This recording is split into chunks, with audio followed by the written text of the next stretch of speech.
ইসলামী ব্যাংকের নিয়মিত কার্যক্রম সচল রাখতে সব ধরনের ব্যবস্থা নেওয়া হচ্ছে বলে জানিয়েছেন নবনির্বাচিত চেয়ারম্যান এবং কেন্দ্রীয় ব্যাংকের নির্বাহী পরিচালক মোহাম্মদ জহির হোসেন। সোমবার ইসলামী ব্যাংকের প্রধান কার্যালয়ে সংবাদ সম্মেলনে এই কথা জানান তিনি। বলেন, দ্রুত সময়ের মধ্যে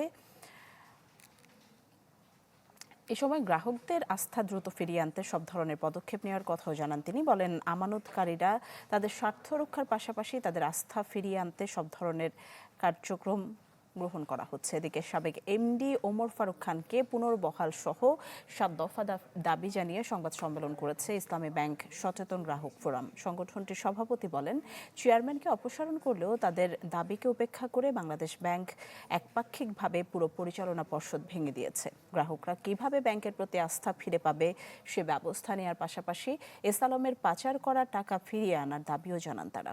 দাবি আদায় না হওয়া পর্যন্ত আন্দোলন চালিয়ে যাওয়ার ঘোষণা দেন তারা। আমাকে এখানে দেওয়া হয়েছে যাতে কোনো আপনার ব্রেক না পড়ে সেজন্য, ঠিক আছে? তো হোপফুল যে আমরা যে এটা আপনারা শীঘ্রই হয়তো আপনারা এটা পাবেন এবং একটা সুন্দর বোর্ড পাবেন, নিরপেক্ষ বোর্ড পাবেন, যেটা থাকবে সকল সমালোচনার ঊর্ধ্বে।